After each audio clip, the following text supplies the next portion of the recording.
정봉주의 정치쇼. 안녕하세요. 1천만 불의 1위 사나이 마성의 중독성 정봉주의 정치쇼 정봉주입니다. 자, 지금 이 시간 여러분이 가장 많이 찾아본 실시간 검색어 체크해 보겠습니다. 코스피 장중 2600 돌파, 사상 최고치 돌파했고요. 밀양화재 안타깝습니다. 사망자 39명으로 늘었고요. 우병우 재판 오늘 1심 구형했습니다. 목소리가 계속 안 좋아서 여러분께 죄송한 말씀 금할 수 없습니다. 고치려고 하는데 잘 안 낫고 있네요.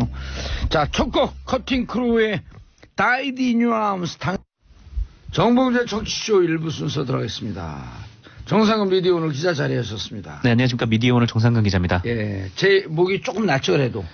근데 저번 주보다는 조금 나은 것 같긴 한데. 내가 지금 성대모사의 최적기로. 다스 내 거 아니라 그랬잖아요. 주식 1주도 가진 게 없어요. 네. 너무 똑같아졌어. 그렇죠. 이 목소리일 때만 그게 가능한데. 아마 저게. 네, 성대모사하기 진짜 힘든 목소리잖아요. 너무 잘하고 있어 나. 네. 103 짧은 문자 50원 긴 문자 100원 문자 보내주시기 바라겠어요. 김수영님 봉도사님 목소리가 MB처럼 돼가고 있어요. 다스는 내 거예요. 다스 봉도사 거예요. 네, 뭐랄까 잘 알아듣긴 힘든데요. 5892님 도사님 도라지청 드셔요. 도라지청 들면 돌아야 돼요. 그리고 찜질방에 가셔요. 라면 먹으면 금방 감기 날아갈 겁니다. 라면이요? 도라지청에 찜질방 라면이 목소리 치유법이야. 네. 김정학님 정치쇼 때문에 회원가입했어요. 아재 개그 허무하면서도 정치에 대해서는 귀에 쏙쏙 잘 들어오네요. 방송 너무 잘 듣고 있습니다. 네. 좋아. 나 MB 닮아가고 있어. 다스는 내 거다. 네, 모두가 당황하는. 다스를 돌려다오. 다스를 브리핑 좀 하게 해주세요. 돌려다오. 자, 브리핑하세요. 네. 지난주에 보도된 바 있던 이명박 전 대통령의 조카 김동혁 씨의 140억 관련 발언 중에 이 140억 원이 다스가 조성한 비자금이다, 이런 증언이 나왔습니다. 네, 최근 잇따라 다스 관련 녹취록 보도가 나오고 있는데요. 이 녹취록들은 이상은 회장의 아들 이동영 씨가 다스의 실소유주는 다스의 이제 실소유주는 이명박 이시영 부자라는 뉘앙스로 얘기한 내용도 있고, 그렇죠. 그리고 이명박 전 대통령의 조카 김동혁 씨가 이명박 전 대통령이 이시영 씨를 통해서 140억 원을 받아내려 한 정황이 담겨 있는 내용도 있습니다. 그래서 이 녹취록들은 다스가 누구 겁니까? 라는 질문에 대한 답을 도출하는데 핵심적인 증언이 되고 있는데요. 이게 문제가 네네. 포인트를 이렇게 봐야 돼요. 김종백 씨죠, 운전기사가? 네, 그 녹취를 한 사람이 이제 김종백 씨로 드러났죠. 이분이 제 법무팀에 한 6년 있었다는 거예요. 단순 운전기사가 아니에요. 네네. 법무팀에 한 6년 정도 있어서 회사 내용을 꿰뚫고 있다. 첫 번째가. 그렇죠. 두 번째, 네. 800개 정도의 음성 파일을 갖고 있다. 네. 이것은 이 회사가 뭔가 잘못하고 있구나. 자기한테 잘못했든지 도덕적으로 잘못했든지라고 작심하고 녹음을 떠놓은 거예요. 네, 이 김종백 씨가 MBC와의 인터뷰에서 800개 정도의 녹취록이 있다, 그런 내용은 그렇게까지는 아니다라고 얘기는 하긴 했는데, 근데 어쨌건 이 다스 관련된 핵심된 내용들, 그게 이제 자기가 오랫동안 이 회사에서 일을 해왔고 또 이상은 회장의 최측근으로 분류가 되었던 사람이라서 이 내용을 굉장히 잘하는 거 아닙니까? 그래서 여기서 이제 지금 이 다스 관련된 논란의 핵심적인 사안을 뽑아내서 자기가 지금 그 녹취록을 공개를 하고 있는 거죠. 그렇죠. 네. 자, 그리고 140억을 돌려달라는 게 영감이었다. 근데 네. 추정을 그렇게 안 하더라도 네네. 누군가 140억을 니들끼리 주고받아라라고 지시하는 누군가 있지. 제3자 분명히 있는 거죠. 분명히 있는 거죠. 그 누군가는 대화 중에 보면 회사의 실질적 48% 지분을 갖고 있는 이상은 씨는 분명히 아닌 거죠. 이상은 씨는 분명히 아니죠. 분명히 아니에요. 네. 그럼 누군가가 그 김경준인가? 사실은 그게 나예요. 내 거야. 내 거 다 줘. 제가 기억하기로는 당시 김경준 씨는 감옥에 있었고. 있지 않았었습니까? 근데 김경준 씨는 분명히 아니고, 근데 이시영 씨도 분명히 이시영 씨가 아니라 이상은 씨도 다스 회장인 이상은도 분명히 아니고. 그럼 누군가가 제3의 인물. 그렇죠. 여기서 이제 이 제3의 인물이 누구냐와 관련해서 이 김동혁 씨 그러니까 김동혁 씨가 이명박 전 대통령의 조카 아닙니까? 이 김동혁 씨 녹취록이 이제 핵심적인 증언이 되는 건데. 이 김동혁 씨 녹취록에서 이렇게 얘기를 합니다. 그 140억 원 갖다 줬잖아. 지금 그래갖고는 몇 년 전에 이 영감이라는 게 이제 바로 이명박 전 대통령을 의미하는 거다. 이렇게 보이고 있는데 어쨌든 영감이 그 시영이 보고 달라 그래서 그렇게 된 거야. 그러니까 시영이가 이상은 씨 보고 내놓으시오 그랬더니 난 모른다. 동영이가 안다. 이렇게 된 거야. 라고 얘기를 한 거예요. 가족 간의 분쟁이 좀 벌어지고 있는 건가요? 그렇게 볼 수밖에 없죠. 그러니까 2011년 2월 1일 날 네. 스위스 계좌에 있는 돈 140억이 들어왔는데 그 돈 내놓으라는 거죠? 2011년 140억 원이요? 예. 그러니까 그 스위스 계좌로부터 이제 다스로 들어온 돈. 네, 다스의 이제 비자금으로 예. 형성이 됐던 바로 그 돈을 얘기를 하는 거죠. 그러니까 이게 보도가 나왔을 때는 그러니까 BBK에서 다스에게 돌려준 돈을 얘기를 하는 거 아니냐. 그렇죠. 그게 그 돈이에요. 아, 그래요? 그게 그 돈이에요? 그게 BBK에서 다스로 돌려준 돈이 김경준이 스위스은행에 갖고 있던 돈이거든요. 그게 네. 생돈이 2011년 2월 1일 다스로 들어와요. 네. 그런데 다스에서 쿵짝쿵짝하고 내가 실소유자인데 자기들끼리 그 돈을 마음대로 하고 있으니 네네. 영감 MB 입장에서 그 돈 내놔라. 그러면은 그 스위스 계좌로부터 들어온 돈은 아니고 이 김종백 씨가 증언한 바에 따르면 네. 이 돈은 BBK에서 받은 게 아니라 2008년 정호영 특검 당시에 그 다스에서 비자금 조성됐던 비자금으로 조성되었던 네. 그 돈을 내놔라. 예. 근데 이건 검찰이 조사를 해봐야 돼요. 김종백 씨도 좀 헷갈릴 수가 있어요. 네, 뭐 왜냐하면 또 비자금 120억 조성됐다라고 하는 것은 또 그 조모 씨 네네. 격리 직원에 의해서 회사로 다 반납이 됐다 그러는 거거든요. 네, 반납이 됐는데 이제 그걸 또 내놔라. 내놓으라고 이제 한 거죠. 그래서 이게 그때 2008년에 정호영 특검 당시에 나왔던 비자금 120억 예. 그리고 2005년에 따로 또 조성된 게 20억이 있었대요. 그래서 이게 도합 140억이다. 아하. 네, 만약에 이게 사실일 경우에는 이명박 전 대통령에게는 횡령 혐의가 씌워지는 거죠. 오, 그러네요. 네, 횡령인데 액수가 크네. 액수가 꽤 크죠. 10억 이상이면은 그 기업의 국고 손실은 1억이면 1억을 따지거든요. 네네. 근데 이거는 개인 기업이면 10억 이상이면 네, 10억 이상이면 10년 이상에서 무기징역. 네, 무기여 자리 거라. 네, 잘 계십시오. 예, 죄송합니다. 뜬금포 날려서요. 네, 그렇습니다. 어쨌건 김종백 씨가 이렇게 증언을 했는데 김종백 씨가 얘기한 바에 따르면 이 녹취를 한 계기가 이랬대요. 그러니까 이동영 씨가 불법 행위를 저질렀었는데 그 다스에서 이제 이상은 회장과 이동영 씨가 그 죄를 자기 보고 대신 뒤집어 쓰라고 했다. 김종백 씨가? 네, 김종백 씨에게 대신 뒤집어 쓰라고 했는데 예. 자기가 요구를 받지 않아서 그래서 사실상 다스에서 쫓겨난 상황이었다고 합니다. 그런데 이후에 2016년에 그때 이제 이시영 씨가 다스의 이제 후계자로 급부상하던 그 시점이잖아요. 근데 그 시점에서 이제 이동영 씨가 다시 이 김종백 씨에게 도움의 손길을 요청을 해서 이 회사의 사정을 너무 잘 아는 사람이니까 도움의 손길을 요청을 해서 일단 들어가긴 들어갔는데 이후부터는 녹취를 계속 해왔다는 거죠. 네, 그래서 지금 이 녹취록들이 세상에 공개가 됐습니다. 예. 자, 이 내용을 들으시면서 도대체 이게 너무 다스에게 복잡하다. 네. 하시는 분은 뭘 참고해야 되는 거죠? 정봉주 페이스북 페이지를 참고하시면은 되게 깔끔하게 정리를 해주시더라고요. 오늘 새벽에 써놓은 거예요. 오늘 새벽에? 네, 오늘 새벽에. 네. 그 페이스북 왜냐면 잠을 안 주무시고 누가 늘 안 자요. 안 주무신다고요? 예, 제가 정폴레용이라고. 네. 네, 정폴레용. 네. 정폴레용. 신선하네요, 이거. 신선하죠? 네. 제가 신선 노름하느라고 새벽에 일어나 있습니다. 네, 그렇습니다. 그래서 제 페이스북 보면 한 5분만 보면 금방 이해되죠. 네. 5분만 보면 깔끔하게. 그리고 두고두고 볼 수 있으니까. 일종의 뭐 뼈대만 쭉 그렇죠. 남겨놓으신 거여서. 연도별로 뼈대별로. 네. 페이스북 참고해 주시기 바라겠습니다. 그리고 이 방송을 들으면 아하 정봉재 정치쇼가 이래서 의미가 있는 거구나. 네. 정상훈 기자님. 네. 끝났어요. 끝났다고요 벌써? 거짓말이에요. 네. 이 거짓말 잘하는 사람 누구? 갑자기 누구냐고 물어보시면 MB. 그렇죠. 아까 성대모사 하신 분? 거짓말 잘하는 사람 누구? 아까 그 목소리 갈라지셨던. 네, 거짓말은 난 그런 삶을 살지 않았습니다. 이러면. 밖에서 다급하게 다음 뉴스를 찾고 계십니다. 예. 수원지방법원 판사 블랙리스트 사건 오후에 판사회의 드디어 터질 게 터졌네요. 그렇습니다. 서울지방법원이 판사 블랙리스트 사건과 관련해서 판사회의를 연다고 하는데요. 수원지방법원인데요? 서울지방법원이 수원지방법원. 수원지방법원이요. 수원이요. 예. 방금 서울이라 그러셨어요. 아, 그래요? 예, 수원입니다. 수원. 그 판사회의는 해당 법원 판사의 5분의 1 이상이 요구하면 열 수 있고요. 그 과반수 찬성으로 안건을 의결을 할 수가 있는데 이번 판사회의는 지난 22일에 그 대법원 추가조사위원회가 그 판사 블랙리스트 관련해서 조사 결과를 발표한 후에 처음으로 이뤄지는 겁니다. 그래서 언론에서는 아마 이 수원을 시작으로 이 판사회의가 전국으로 확산될 가능성이 있다라고 지금 보고 있는 거죠. 이 블랙리스트 그러니까 판사들 성향 조사한 거 원세훈 재판 이후에 네네. 그런 거를 대법관들이 반성하면서 빨리 이거 조사해야 된다. 이거 검찰 조사로 넘어가거든요. 그럼 법원 무슨 창피해요 이게?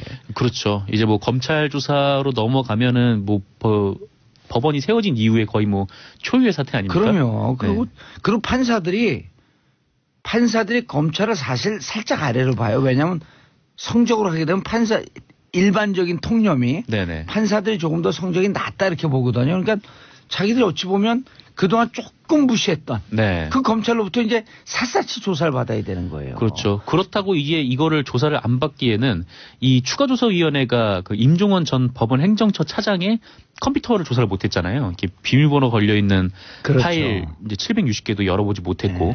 그러니까 자기 손으로 지금 감찰을 못하는 위태임에서 그런 상황이다 보니까 이 검찰에 맡겨야 되는 거 아니냐 좀 이런 목소리가 좀 높게 된 거고 어쨌건 말씀하신 대로 판사들은 거기에 이제 자존심이 굉장히 상할 수밖에 없는 또 그런 상황인 거죠. 이 일을 또 이렇게 만든 양승태 대법원장과 또 법원행정처에 대해서 지금 비판의 목소리가 나올 수밖에 없고 그래서 지금 판사회의가 수원을 시작으로 계속 열릴 가능성이 높은 상황인 거죠. 그리고 이번 주 내에 그 1,100여 명의 시민분들께서 공동으로 그 양승태 전 대법원장을 검찰에 고발할 예정이라고 합니다. 그러니까 법원이 직접 이제 못하니까 시민들이 이 사건을 검찰에 이제 가지고 가게 된 그런 상황인데요. 그래서 좀 판사회의가 이제 전국에서 열리는데 좀 어떻게 전국적으로 결론이 내리냐에 따라서 이 사태가 좀 흘러가는 추이가 또 다시 보일 것 같습니다. 빨리 자체적으로 좀 했었어야 되는데. 그렇죠. 이게 나오기 전에 미리미리 좀 했었어야죠. 그렇죠. 누구죠? 차장? 임종헌 법원행정처 전 차장입니다. 이분도 내가 법원 출신으로 이거 미안하다. 760개 파일을 열 수 있게끔 협조하겠다. 이렇게 했어야 되는 거 아니에요? 법원행정처 차장까지 하게 되면. 맞아요. 더 그 큰 사건이 드러나더라도 일단은 법원에서 자체적으로 알아서 이거를 정화할 수 있고 조사할 수 있다라는 점을 딱 보여줬으면은 일단 파일은 다 공개한 상태에서 파일을 전부 다 공개를 했으면은 이게 이렇게까지 흘러가진 않았을 텐데. 알겠습니다. 법원이 자초한 일인 것 같습니다. 법원이 자초한 일이에요. 자, 정현 선수 어제 귀국했죠? 네, 그렇습니다. 그 호주 오픈 테니스 대회 남자 단식 4강 진출에 쾌거를 올린 정현 선수가 28일 한국에 도착을 했습니다. 이날 공항에는 정현 선수를 맞기 위해서 모인 취재진과 팬들로 북새통을 이루었다고 하는데요. 그 테니스 협회와 정현 선수의 모교인 그 3109 관계자들은 펼칠막도 준비를 해서 정현 선수를 맞았다고 하고요. 이날 정현 선수는 귀국 후에 스탠드 인터뷰를 통해서 호주 오픈 4강에 진출해서 살짝 기분이 좋았다. 그런데 공항에 팬들과 기자분들 그리고 친구들이 이렇게 많이 나올 줄은 몰랐다. 큰일을 하고 돌아온 것 같다. 이렇게 얘기를 했습니다. 아울러서 그 지난 26일 호주 오픈 4강에서 그 황제로 불리는 페더러 선수와의 경기를 가졌는데 그 발바닥 부상으로 2세트에서 기권을 했었죠. 근데 이후에 정현 선수의 발이 공개가 됐는데 끔찍하더라고요. 엄청나게 완전히 다 펴였더만 그냥. 제가 보기엔 걸어다니는 게 기적일 정도로 굉장히 힘들었을 텐데. 그러니까 겉살의 물집뿐만 아니라 속살의 물집이 있으니까 얼마나 아팠겠어요. 네, 그러니까요. 그리고 8강을 뚫고 들어간 거예요. 그렇습니다. 그 발 상태에서 8강도 이기고 들어간 거고 또 4강에서도 안타깝게 뭐 지긴 했지만 어쨌건 이렇게 올라갔는데 요즘 그 스포츠계에서요. 한박 배박. 한박 배박이에요. 한국의 한정 배박 죄송합니다. 한국의 정현. 베트남의 박항서. 한정 배박. 한증 배박. 박항서 감독도 베트남을 준우승으로 올려놔서 그렇죠. 카퍼레이드도 한다고 하죠. 베트남에서. 했어요. 어제 안 봤어요? 어제 했나요? 난리야 난리. 그런 난리 처음 봤슈. 그렇죠. 뭐 정말 빨간 옷 베트남도 빨간색이라서 그 거리가 그냥 빨간 금홍기라 그러죠. 금홍기? 야, 난리야, 난리, 그런 난리. 에이, 그런 난리 처음 봤어. 오늘 왠지 하루 종일 이거 하실 것 같은데 PD님이 목소리가 지금 딱 좋을 때예요. 목소리가 딱 좋을 때. 네, 그렇군요. 축하드립니다. 그래서 2층 카프레이드 차를 타고 네. 그다음에 1급, 2급, 3급 그 국민 헌장이 있는데 네. 3급을 받았어요. 3급이 제일 높은 거예요. 아, 그래요? 네. 훈장까지.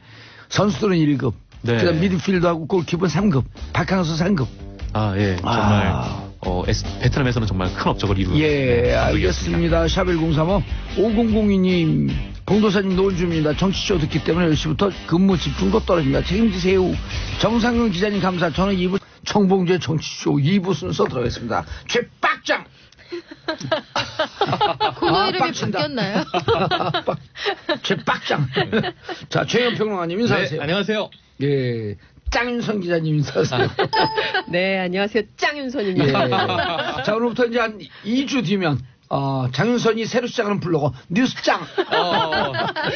야, 미치겠다 진짜. 예. 바로 가버렸네요. 그냥. 그 광고 나갈 때 잠깐 한 농담하시더니 바로 그냥 이렇게 생방송에서 그럼요. 안 무섭네요. 그러니까요.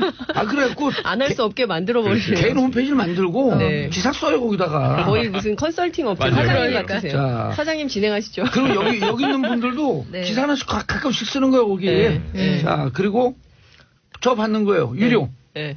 도와주시라 우리를. 아유. 좋은 기사 만들겠다. 자, 빡 연미 기자님. 네, 안녕하세요. 빡연미 기자입니다. 네. 요즘 좀 빡쳐요. 왜냐면 네. 올림픽 전에 포토라인에 세울 줄 알았거든요. 그래갖고 원래 법조 출입 기자들은 7일, 8일. 그래서 7일이 가장 유력했어요. 유력하다. 수요일이. 근데 검찰에서 그 얘기 도니까 발표했잖아요. 근데 뭐 올림픽 뒤에. 외신들이 다 한국에 와 있을 때 세우기는 좀 우리가 이렇게 부정부패에 강한 나라입니다. 뭐 이러긴 뭐 하잖아요. 그렇죠. 저 같아도 뒤로 미룰 것 같은데요. 근데 저는 검찰이 왜 정무적 판단을 하는지 모르겠어요. 저희가 이제 그 얼마 전에 그 판사 블랙리스트 파문 때문에 사법적폐 이런 파동이죠. 비판이 네. 있었는데요. 그 검찰은 검찰의 시계에 따라서 수사의 속도를 밟아가면 되지. 뭐 정치적인 일정 이런 거를 왜 고려해서 하는지. 그래서 정치 검찰 비판을 듣는 거 아닌지. 검찰은 검찰 스텝을 밟으면 근데 되는 거 아니에요? 이번에는요. 이제 청와대나 중앙부처에서 네. 다가오는 평창 겨울올림픽을 네. 평화올림픽으로 성공할 수 있도록 각 부처는 만전을 기해 주시기 바랍니다. 이런 협조문이 쫙 가거든요. 그렇죠. 청와대에서요. 그럼요. 그렇죠. 상식적인 거지만 실제로 각 부처 장관들은 어떻게 하면 우리가 이 올림픽을 성공할 수 있게 할까? 라면은 법무부 장관이 우리 함께 하는데 이 전에는 무슨 좀 큰 사단이 없으면 좋지 않겠어? 네. 이런 판단들을 하는 거죠. 그렇죠. 청와대가 이명박 대통령한테도 개회식 초청장을 보낸다고 보냈죠. 했잖아요. 보냈어요. 네, 그러니까 보냈어요. 보내놓고선 그 소환을 한다. 이거는 좀 어색하니까. 개막식에 그분이 네. 오실까요? 누가요? 오지 않겠죠. 이명박 설마. 전 대마왕지 남시오 찍찍찍찍찍찍. 아, 제가 보기엔 이거 심의에 걸릴 것 같은데. 누구요? 예? 네? 심의에 걸리면 홍도사님. 심의에 걸린 사람 이름 아니, 제가 네. 알고 추적을 합니다. 그거 안 돼요. 안 장윤선, 돼요. 최영 안 돼요. 이분들이 나를 제가 심의에 보기에는. 걸었어. 아니, 네. 제 생각에는 이게 지금 마케팅을 해주고 계시면 안 돼요. 아, 이번 그래요? 평창 동계올림픽의 주인공은 네. 수호랑과 반다비이기 때문에 쥐는 포함되지 않습니다. 마스코트에 왜 저 그러십니까? 아름다운 결론. 아, 훌륭하십니다. 수호랑 반답이 나온 김에 신문 못 본 분들을 위해서 잠깐 설명하고 넘어가죠. 네. 수호랑은 뭐예요? 호랑이죠. 호랑이. 아, 반다비는 곰. 반달곰. 오, 네. 강원도의 상징은 강원도의 곰. 상징. 곰. 예. 그런데 우리나라 88 올림픽 때 호돌이가 마스코트였기 예. 때문에 호랑이는 또 민족의 상징 아닙니까? 그렇죠. 그래서 이제 이 호랑이와 곰인데 단군 신화에도 두 동물이 또 나오잖아요. 네. 그렇죠. 네. 아, 좋은 것 곰과 같아요. 쑥. 그 곰과 쑥이 아니라 곰과 호랑이. 아니 근데 곰과 그렇죠. 마늘 네, 마늘과 마늘과 쑥과 쑥. 마늘과 네. 쑥 세트 메뉴죠. 그렇죠, 네. 그렇죠. 아, 쑥과 마늘 세트 메뉴. 곰콤보. 곰콤보. 한민족의 전통 네. 식단. 예. 음료수는 뭐죠 그러면? 강원도 막걸리. 해골물 이런 거 안 넣었습니까? 네. 아, 수호랑 반다비. 다비는 곰, 수호랑 호랑이. 네. 그렇죠. 그래서 이번에 평창 평화 겨울올림픽의 상징은 수월함과 반답이다. 요새 마트에서도 인형 팔아요. 드디어. 네, 예. 그래서 우리가 평창올림픽 그러지 말고 평창 평화올림픽 이렇게 붙이는 게 아예 좋아요. 그러니까요. 네. 예. 알겠습니다. 첫 번째. 네. 자, 뉴스장. 네. 뉴스장 대표이자. 우울한 막 직함까지 지어주시네. 국민의당 통합 반대파가 어제 오후 2시에 국회의원회관에서 민주평화당 창당 발기인 대회를 열었습니다. 이것은 해당 행위다. 누가 그런 얘기를 했냐면요. 안철수 대표인데요. 곧바로 3시에 당무회를 열어서 현역 의원 16명 그리고 지역위원장, 기초의원 해서 모두 179명에 대해서 당원권을 2년간 정지했습니다. 네.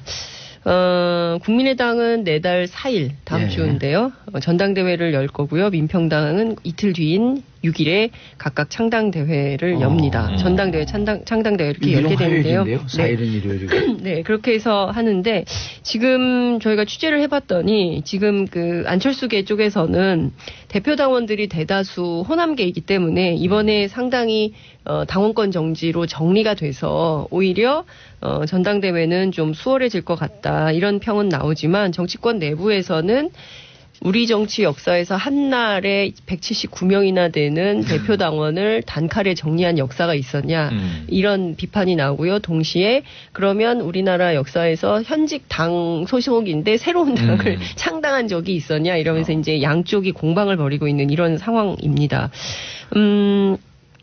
민평당 창당 발기인 대회에 모두 2,485명, 약 2,500명 정도가 이름을 올렸는데요. 여기에는 권노갑, 정대철 전 의원 같은 동교동계 인사들도 포함이 됐습니다. 취지문에 이런 얘기를 했습니다. 철저한 적폐청산 국가 대개혁으로 촛불혁명을 완수하겠다. 이것이 이제 민주평화당의 입장인데요. 당대표는 아마도 조배숙 의원이 맞지 않겠냐. 물론 이제 이쪽도 전당대회를 해야 되겠지만 네, 그런 전망이 나오고 있습니다. 안철수 대표는 또 이런 공방을 했어요. 반통합파를 향해서 더 이상 남의 당 전당대회를 방해하는 행위를 하지 말고 지체 없이 당적을 정리해서 떠나라. 이렇게 얘기를 했는데요.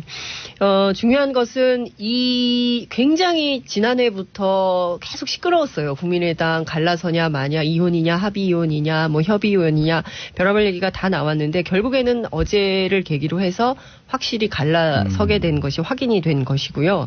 그러면 양당이 서로 갈라졌으면 어느 당이 얼마만큼 커지는가 이게 수 계산을 하게 되는데 지금 국민의당이 39석이고 바른정당이 9석입니다. 합치면 48석인데요.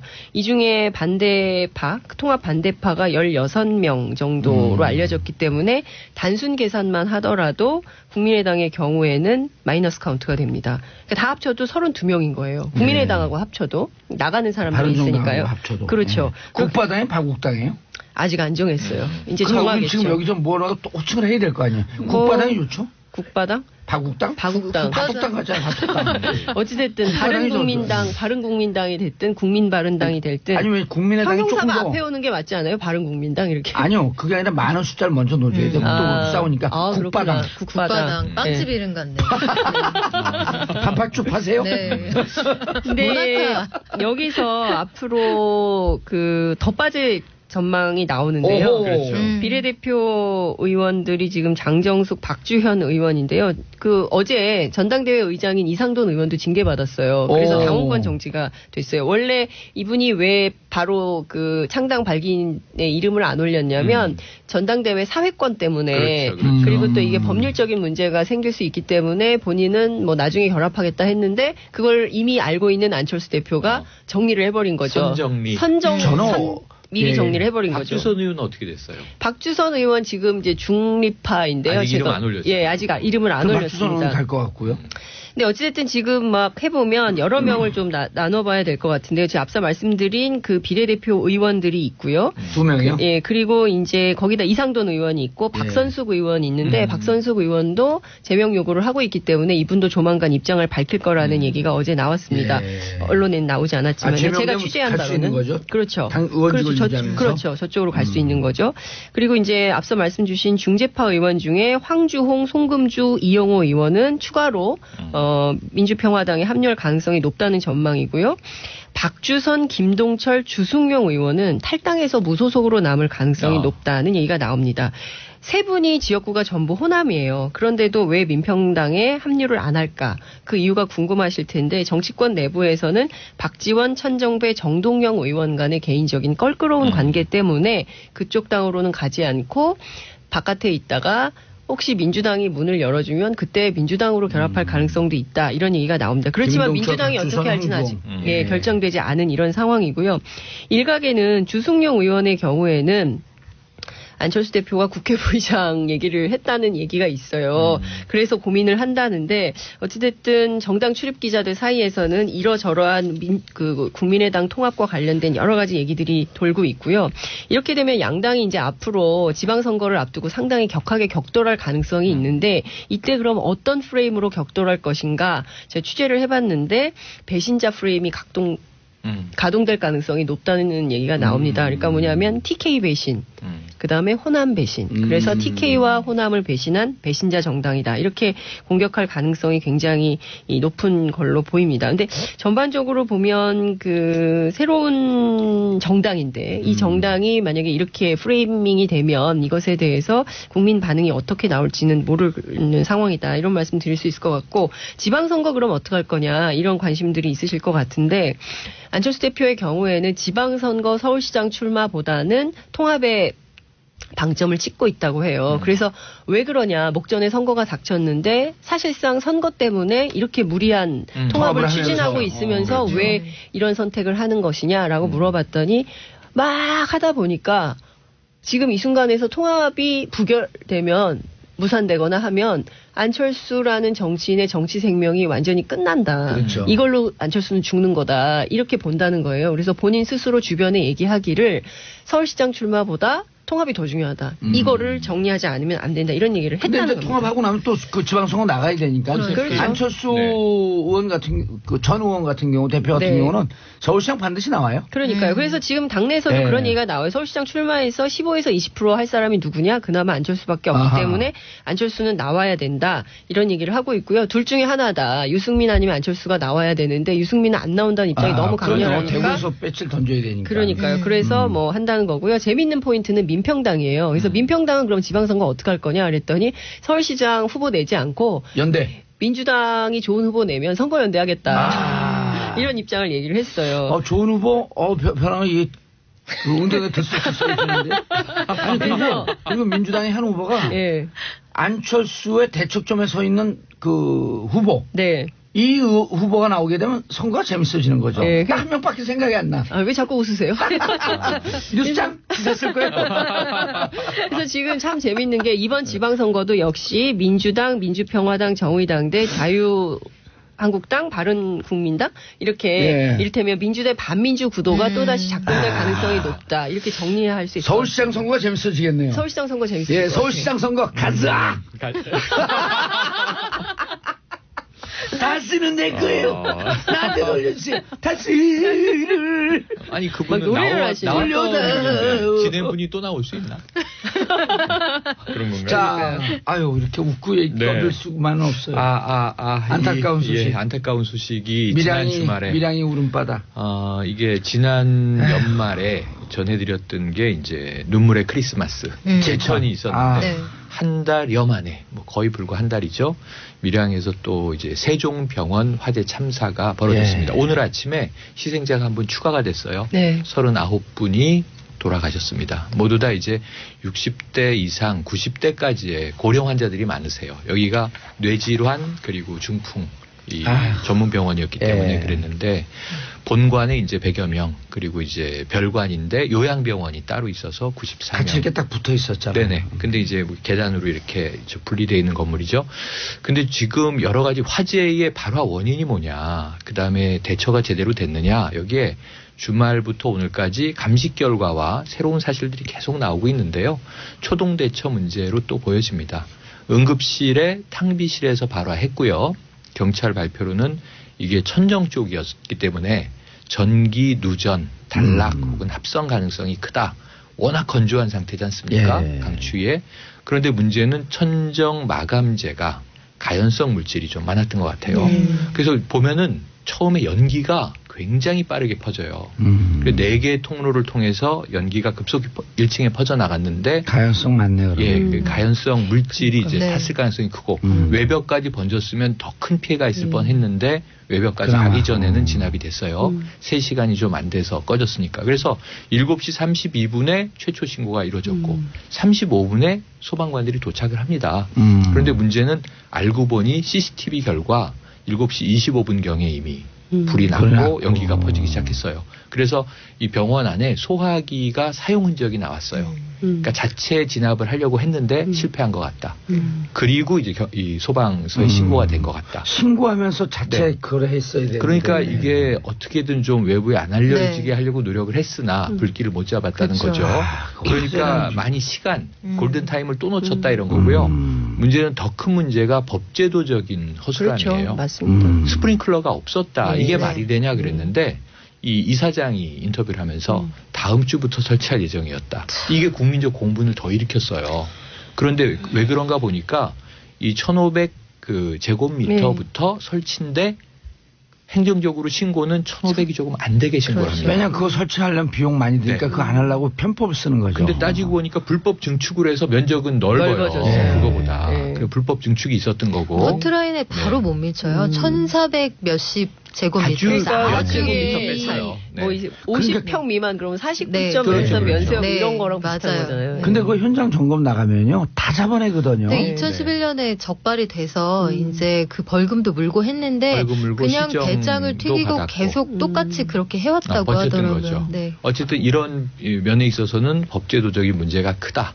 이게 이제 그러니까 확인이 제가 된 보기에는 거고. 이게 2009년에 이명박 정부 때 규제 완화가 굉장히 많이 그때 이제 서민 주거 뭐 생활 안정화 해가지고 필로티. 그렇죠. 필로티하고 필로티 그다음에 구조, 드라이비트 드라이비트 공법을 허락해주고 스프링클러 없어도 되고 뭐 이렇게 했다는 네. 것이 결국엔 이게 그 이런 원인이 되는 거예요. 그러니까 그때 이렇게 막 불법적으로 했던 것이 불법도 아니죠. 그러니까 규제를 완화했던 것이 결국에는 지금 화가 돼가지고 이렇게 돌아오는 건데 지금 보면 2015년에 법을 바꿔가지고 그 몇 가지 드라이비트 같은 거는 아예 못 쓰게 만들었어요. 네. 문제는 그 전에 지어진 이 건물들에 대해서 어떻게 할 거냐에 대한 해법이 필요한 것 같아요. 드라이비트는 일견 보게 되면 약간 대리석처럼 보이고요. 그렇죠. 근데 그게 스티로폼이에요. 스티로폼이죠. 스티로폼 압축해 놓은 거기 때문에 확 타는. 1층에서 불이 붙으면 5층까지 가는데 말 그대로 삽시간에 번져요. 그리고 스티로폼이니까 얼마나 이게 독성 연기를 그렇죠. 뿜어내겠어요. 그렇죠. 그때 이제 제천 그 복합 스포츠센터 네. 참사 때 우리가 확인했던 건데 그때 드라이비트 쓴 거 아니에요? 이번 세종병원도 같은 이제 이 건자재로 맞습니다. 시공된 건물인데 다행히 외벽은 타지 않았다. 근데 이게 다행이라는 용어를 쓸 수가 없는 게 결과적으로는 사망자가 너무 많기 많죠. 때문에 이게 내부에서만 불이 났지만 1, 2층에서 다수 사망자. 1층 단열재가 그 다 스티로폼으로 돼 있어서 뭐 처음에 불이 붙고 나서는 어떻게 할 방법이 없었다 하더라고요. 그러니까 화재 네. 당일날 그 이사장 인터뷰가 아주 정상적인 규격품을 뭐 마감재로 썼다. 이 그러니까 건축자재는 문제가 없다. 이런 네, 얘기부터 설사 하고 그렇다고 있는데 하더라도 도의상 해서는 안 될 말이죠. 그러니까 이게 법적인 네. 문제가 없다라는 얘기인데 그럼 그 법은 왜 이렇게 해놨느냐라는 그렇죠. 문제까지 국민적인 공부는 타고 맞습니다. 올라갑니다. 그러니까 저는 이른바, 요 얘기를 예. 해야 되는데요. 2월에 이제 임시국회 또 열리잖아요. 그러니까 예. 막 이렇게 막 얘기하고 그리고 정치공방하고 정치공방만 하고 정쟁의 도구로는 삼지만 정작 입법할 때는 또 막 그런 업자들 뭐 이해관계자들이 막 되면은 법률이 하나만한 법률이 또 되는 거예요.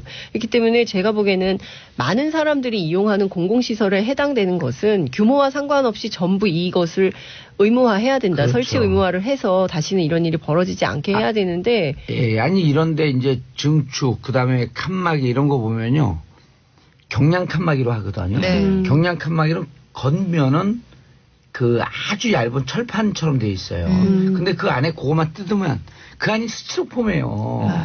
아니 스티로폼일 뿐만 아니라 지금 발화가 된 탕비실 혹은 처음에 뭐 간호사 탈의실에서 있다. 이 응급실 주변의 건물들이 다 이게 가설로 네. 이 급박하게 마감을 해서 합판이에요. 그러니까 합판과 예. 경량 칸막이 맞아요. 그 두 개만 쓰거든요. 예, 예. 지붕까지도 경량 칸막이면 돈이 싸게 들고 그러니까요. 이 조립식이 씌워지거든요. 네. 그러니까 늘 돈, 이윤, 싸게. 그러니까 뭐 그런 이렇게- 그런 걸 잡을 수 있는 거는 네, 바꿔야 정확한 돼요. 법적 규제, 네. 법적 그 그 설비, 원칙 이런 게 있어야 되거든. 그러니까 이게 들여다 보니까 이게 우리가 참 안타까운 일인데 사고가 이렇게 참사가 대참사가 되고 들여다 보니까 거동이 불편한 고령 환자를 밀집해서 수용을 하는 병원이었고 수익을 내야 되니까 그래놓고 응급실에는 또 가연성 소재가 너무 많아요. 매트리스에 알코올을 붙인다고 생각을 해보십시오. 그렇죠. 다 불에 타는 거잖아요. 거기다 이제 유독가스 나오고. 그러니까 이런 상황인데 스프링클러만 있었어도 피해를 줄일 수 있었다. 그렇죠. 초기에 좀 잡을 수 있었다. 이런 문제고 아니면 신고를 제대로 빨리 좀 하든가. 그러니까 이런 문제에서 항상 내부적인 수습을 하다가 골든타임 놓치고 일이 커진 다음에 소방관들은 현장에서 고생을 했는데 결국은 제가 보기에는 복합적인 문제로 사고는 커졌고 근데 문제는 여기에 또 방문을 한 정치인들은 사공방을 하는데 정말 그러지 않았으면 밀양 시민들이 강력하게 항의했습니다. 그랬더니 이제 이런 문제에 대해서 민주당원이 여기 있네. 민주당 애들이라고 민주당 애들이 여기도 민주당 근데 애들이 여기도 일단 있네. 팩트가 틀렸어요. 애들이 아니고 어른들이던데요. 아니 그리고 그 빨간 이 머플라고 한 그분은 늘 그러려니 하는데 또 민주당원들도 거기 갖고 사진 찍었고 페이스북에 올리고 그랬어요. 뭐 그러니까요. 여야 불문 정치인들의 그러니까 아무리 선거가 코앞이고 한다 하더라도 이거요. 안 할 일이 있는 것 같아요. 예전에 세월호 참사한데 현장에 가갖고 그 기념사진 찍은 거랑 비슷한 거예요. 증명사진 찍은 맞아요. 거 똑같아요. 그래서 구조를 방해했지 않습니까? 지금 지금 시민의식은 빛났어요. 20여 명이 달려들어서 퇴근길에 그냥 가서 구조하고 이랬던 시민들이 있었죠. 그래서 94명의 요양병원 환자들을 다 끌어낸 게 이 시민들이고 그 다음에 의료진 사망자 있습니다. 예, 알겠습니다. 말씀을 3부에 계속 이어가고요. 광고. 정봉재 정치쇼 3부 순서 들어가겠습니다. 밀양 슬픈 화재 사건 말씀 나누고 있었던 중인데 아까 끊어진 정치인들 세 분의 이름 정치인들은 좀 언급하고 싶지가 않고요. 세 분의 이름을 우리가 꼭 불러드려야 됩니다. 이분들 의인인데요. 의료진 세 분이 사망했습니다. 먼저 김점자 책임 간호사인데 이분 연세가 거의 50이 되셨어요. 그런데 이분은 간호조무사로 30년을 의료 현장에서 일한 분인데 이 대학에 갈 형편이 안 돼서 전문대를 나와서 간호조무사가 됐지만 결국은 너무너무 나이팅게일을 지향했던 분인 것 같아요. 간호사 자격증을 따냈고 세종병원이 간호사로서의 첫 직장이었던 겁니다. 그런데 여기서 끝까지 환자들을 돕다가 1층에서 결국 연기 질식으로 사망을 하셨고요. 함께 또 숨진 분이 김나희 간호조무사, 30대 간호조무사가 계시고 의사도 한 분 사망했는데 민현식 의사입니다. 근데 이분이 세종병원 소속이 아니에요. 그러니까요. 세종병원에 있다가 행복한 병원이라는 곳을 이직을 해서 정형외과 과장을 맡았는데 정형외과 의사가 시골 마을에는 부족하니까 전 직장에 가서 원포인트 당직을 가끔씩 섰다는 겁니다. 이날도 이 소속이 아니지만 당직을 쓰고 마지막까지 소화기를 손에서 놓지 못했다. 그래서 이 세 분은 우리가 앞으로 꼭 기억해야 할 분들입니다. 그 30대 간호조무사는 김나희. 이제 그 아이가 없어가지고 이제 건강을 좀 찾아서 아이를 오래 가지려고 했을 때요. 그것도 안 되고 37세 마지막에 남편한테 통화를 했다는 얘기가 참 애절하더라고요. 김점자 이 간호사는 그 어머니의 육성 증언이 환자와 결혼을 했고 우리 딸은 그리고 이 어르신들을 사랑하려고 굉장히 부단히 노력했다. 그러니까 노인병원에서 그렇게 일을 했고 끝까지 빠져나올 수 있었지만 현장을 떠나지 못했던 거겠죠. 정치인들이 좀 이런 사실을 직시하고 무엇이 중요한 것인지를 좀 배워야 한다고 생각합니다. 정치를 잘못하면 이렇게 국민들이 직접적인 피해를 보는 거예요. 그렇습니다. 그러니까 정치를 자꾸만 머리로 하려고 하지 말고 심장으로 하려고 노력을 해야 되는데 자꾸 머리들로 수를 계산하니까 이런 희생자들이 나오는 거예요. 이게 그 삼풍백화점도 불법 중개 측이 원인이 됐었거든요. 근데 그때 관련자들 제대로 처벌받지 않았어요. 굉장히 솜방망이 처벌이었고 지금 정치인들이 가서 되게 뭘 잘해주길 바라지도 않고 불난 집에 부채질만 하지 않았으면 싶은 게 지금 이 밀양이라는 도시 굉장히 작은 곳이라서 사망자들 전체가 다 지금 장례를 치르지도 못하고 있대요. 영안실이 부족해서. 이런 상황인데 거기에 가서 그런 막말들을 하는 건 그 인륜에 반하는 일이죠. 그러니까 한 달이 걸르면 다 아는 사람이고 다 친척이고 이런 거 워낙 작은 도시니까 그래서 그 도시 전체가 그러니까 뭐 이를테면은 뭐 노래방 뭐 이런 데 있잖아요. 이런 데는 아예 문도 닫고 영업도 못 하고 도시 전체가 상주인 거나 다름이 없죠. 그렇죠. 제천이나 뭐 그렇습니다. 마찬가지로. 제천이 29분 희생됐었잖아요. 그때. 맞아요. 그런데 이렇게 TV 나오는데 이렇게 안내 표지판에 전도연 거리 그런 표지판이 나오는데 더 짠하더라고. 짠하죠. 얼마 전에 수년 전에 밀양이라고 하는 영화가 나왔었잖아요. 그렇죠. 정말 조용하고 깨끗하고. 그러니까 지금 지난 제천 때는 이 크리스마스인데 또 이제 뭐 전 국민은 가족과 함께 보내는 날인데 그 정말 눈물의 연결식들을 보면서 정말 좀 이렇게 침울한 연말을 보냈는데 이번에 또 이제 설 명절이 이제 2주 앞으로 다가왔잖아요. 아니 그런데 그 홍준표 대표가 거기서도 뭐 그런 막말을 했지만 설 전에 또 화재 난다 이렇게 그런 얘기죠. 저는요 정말 그 무슨 마음으로 정치를 하는지 아니 화재 점검을 하라고 자기가 했다는 거예요. 근데 안 해서 이 문제가 생겨. 아니 그런 논법은 어디에 있으며 그다음에 이거 화재 점검 안 해서 설 전에 또 화재가 난다는 거예요. 그러니까 지금 이 두 가지 문제가 있어요. 처음에 내가 경남지사 시절엔 화재가 없었다. 근데 화재가 있으니까 인명피해가 없었다. 인명피해도 많이 있었어요. 네, 전국 세 번째로 그러니까 화재가 많았죠. 지금 이 지사 직무대행이잖아요.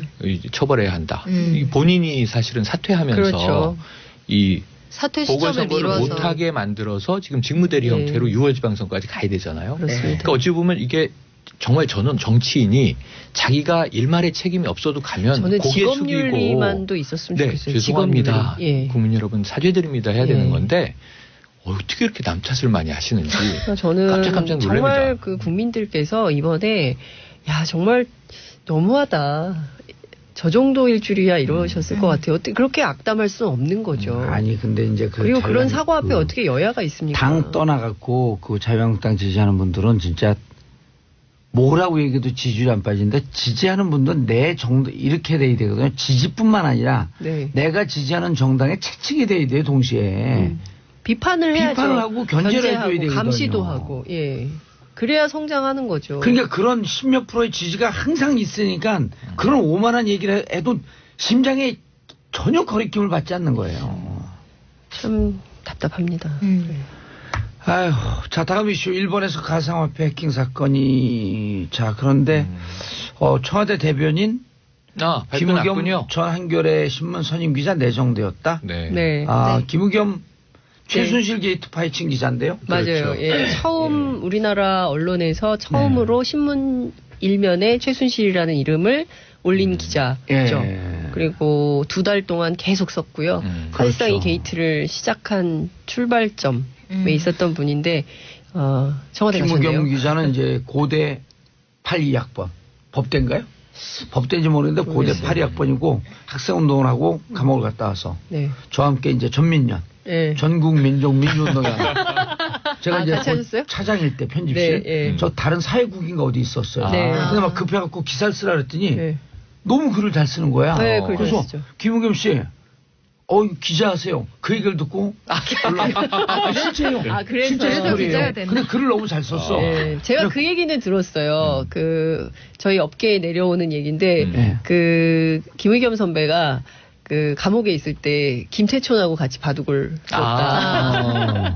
아니 기사를 너무 잘 써갖고 그때 감옥 갔다 와봐야 뭐 89년도니까 23, 24 요때였었거든요.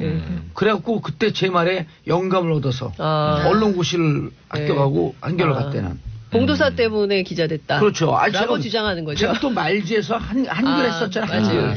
말지 기자. 그래서 제가 한글을 주로 잘 썼죠. 김의겸 기자 내정됐는데요. 잘 됐으면 좋겠습니다. 한겨레 신문은 그때 막 회사에다 얘기하지 않고 대변인 내정됐다고 그런 기사 나가고 네. 바로 한겨레 신문을 사직했죠. 맞아요. 바로 사직한 것은 아니고요. 네. 이제 당시에 논란이 좀 됐고 후배들이 그래도 우리가 이렇게 하면 안 되는 거 아니냐라는 후배들이 좀 비판이 있어서 이따가 제가 알기로 문화부 뭐 이렇게 좀 계시다가 그러다가 얼마 안 있어서 그만두신 걸로 알고 있습니다.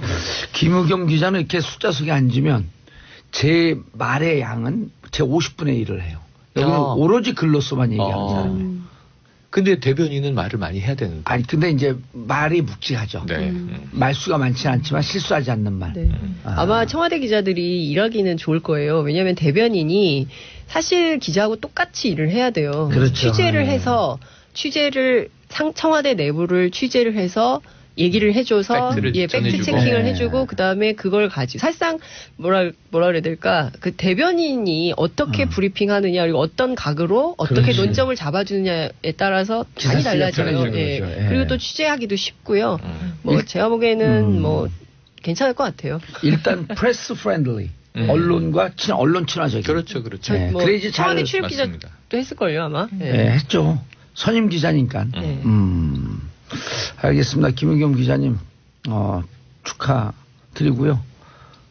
한 잔 사라. 청와대에 들어가는데 안 됩니다. 김연아가 법도 있고. 그럼 제가 살까요? 그럼요. 그것도 안 되는데. 아니 29,000원짜리 한 잔 쏠게.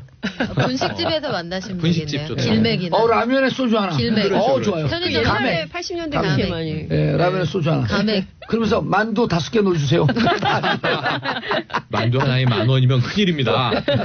자, 가상화폐. 네, 일본 최대. 정확하게는 인터내셔널 표준어는 암호화폐죠. 암호화폐.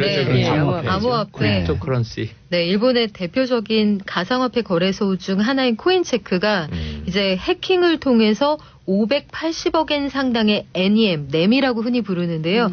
뉴 이코노미 무브먼트 코인을 빼앗겼다 이렇게 발표를 했어요. 이게 27일 자정 상황입니다. 관리자들이 기자회견을 열었는데 그래서 일단 이 거래소 자체가 지금 영업을 완전히 중단한 상태인데 사실 여러 가지 문제가 복합돼 있습니다만 일단 보안이 허술했다. 그리고 이런 일이 벌어진 걸 이 회사 자체가 한 8시간이 지난 뒤에 인식을 했어요. 그리고 또한 그로부터 반나절이 지난 다음에 이 내용을 발표를 했거든요. 그러니까 게임이 완전히 종료된 다음에 피해자들에게 이 사실을 알렸다는 게 하나 문제고 코인체크 자체도 가상화폐 거래소 등록을 못 마친 회사예요. 그러니까 유사 사업자 신분이거든요. 그런데 유명 연예인들을 막 내세워서 마케팅을 활발하게 했단 말이죠. 지금 이게 우리 돈으로 계산을 하면 한 5천억 원이 넘는 돈이 지금 피해액으로 잡혀 있는데 일단 회사 측에서는 우리 돈 가지고 다 물어주겠다 이런 입장을 밝혔어요. 그래서 우리가 가지고 있는 보유분을 제외하면 고객들에게 돌려줘야 되는 돈이 한 460억 엔 그러니까 한국 돈으로 4,500억 원 정도 되는데 우리가 이거 다 현금으로 물어주겠다고 했지만 역시 퀘스천 마크가 자금력이 확인되지 않았거든요. 물어준다고 하고 물어주지 못하면 이 회사 파산하고 피해자들 돈은 공중분해되는 상황이잖아요. 해서 이것 때문에 그럼 한국은 괜찮냐 이런 문제의식도 지금 굉장히 확산되고 있는 상황입니다. 한국의 대표적인 곳 몇 군데가 있는데 보안 상태를 정부에서 이런 걸 점검해야 돼요. 그렇죠. 근데 허술해요. 예상대로 뭐 지난번에도 왜 거래가 한참 막 상종가를 치는데 거래가 안 됐다느니 뭐 이런 것들이 많았잖아요. 그런데 관련 약관을 보니 만에 하나 우리나라에서 이렇게 대규모 해킹이 벌어진다. 그러면 글쎄 투자자들이 정말 피해 보상을 받을 수 있을까 이거 좀 요원해 보이는데요. 일단 4개 가상통화 거래소의 이용 약관을 봤더니 해킹을 당했을 때 투자자들에게 물어주겠다고 명시한 곳 한 군데도 없어요. 일단 코인원이라는 회사의 경우에는 제3자가 불법적으로 회사 서버에 접속해서 발생하는 손해에 대해서는 면책 조항을 기재를 해놨어요. 우리 책임 아니다. 우리 어쩔 수 없다. 그리고 코인원 우리나라에서 거래량이 가장 많은 회사가 업비트라는 거래소거든요. 업비트 다음에서 그렇죠. 카카오에서 투자한 회사죠. 이 회사도 만약에 디도스 공격이나 뭐 여러 가지 인터넷 센터 장애, 기간통신 사업자의 회선 장애 등으로 발생하는 손해가 있다면 어떠한 책임도 지지 않는다. 이 내용이 약관에 들어 있습니다. 이거 분명히 알아둬야 돼요. 나아가서는 빗썸, 코빗의 경우에는 아예 관련 규정에 대한 언급 자체가 없어요. 그러니까 이런 상황에 대한 인식 자체가 없다는 얘기인데 이거 자체도 문제고 공정위가 불공정 약관으로 들여다볼 수 있는 소지가 다분하죠. 근데 너희들은 대체 정체가 뭐냐에 대한 정의가 돼 있지 않기 때문에 상황이 좀 복잡해요. 이게 이 전자상거래 업체냐 아니면 금융회사냐. 네. 전자상거래 업체죠. 그러니까 너희들은 대체 정체가 뭐냐 여기에서부터 사실 정부가 가름반을 좀 타줘야 됩니다. 그래야 관련 법적, 제도적 그 근거 규정들이 마련될 수 있고요. 오늘 이 약관과 관련된 내용은 오늘자 한겨레 신문에 보도된 내용입니다.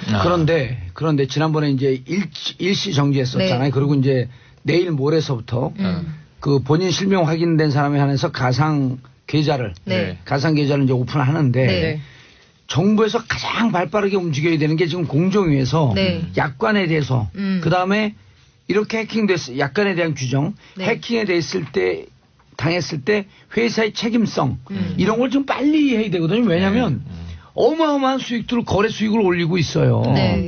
그럼 제가 지난번에 이 방송이나 다른 방송에서도 얘기했는데 거래 수익의 일정 정도를 보험을 들든지 아니면 이런 그렇죠. 지급 보증이 돼야죠. 지급 보증에 대한 규정이 있을 때만이 이 거래소 운영할 수 있다라고 하는 이 규정을 공정위가 법제화되기 전에 먼저 치고 들어가 줘야 돼요. 그래서 저희가 몇 차례에 걸쳐서 그 비트코인 얘기할 때 계속 말씀드렸던 게 정부도 그 고민을 안 하는 게 아닌데 그렇게 해버리면 너희들은 제도권의 아이들이구나 인정하는 셈이 돼서 저희가 그래서 항상 전제로 깔았던 것이 아버지를 아버지라고 부를 수 있어야 이 문제의 답이 나온다고 말씀드렸잖아요. 그러니까 그런데 존재하고 있다는 걸 인정해야 돼요. 일본 사례를 보세요. 지금 26만 명이 피해자예요. 그러니까요. 한 일개 업체가 해킹을 하룻밤 당했는데 26만 명이 5천억 이상을 날립니다.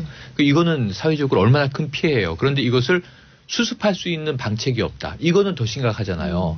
그러니까 우리나라에서 계속 말씀드리지만 거래소라고 우리가 부르고 있지만 거래소 없다니까요. 거래소 없고 사설 중개 업체만 있는 거라니까요. 그러니까 인터넷 쇼핑몰이라고 생각하시면 돼요. 그렇죠. 인터넷 쇼핑몰에서 해킹이 된 거예요. 큰 돈을 주고 코인을 사고 있다 이렇게 이해하셔야 돼요. 그래서 돈이 오가고 있기 때문에 이게 이 코인이 돈이냐 아니냐는 논란은 차치하고 실제 돈을 넣고 있기 때문에 이게 거래가 맞다고 친다면 공정한 거래의 내용을 정부가 보호해야 되는 것은 마땅하고 일정 규격을 등록제 내지는 인허가 정도로 해서 거래소의 규범을 정부가 갖춰주는 노력까지 해줘야 된다. 맞아요. 그러니까 이거를 현재 존재하고 있는 거 하루에요.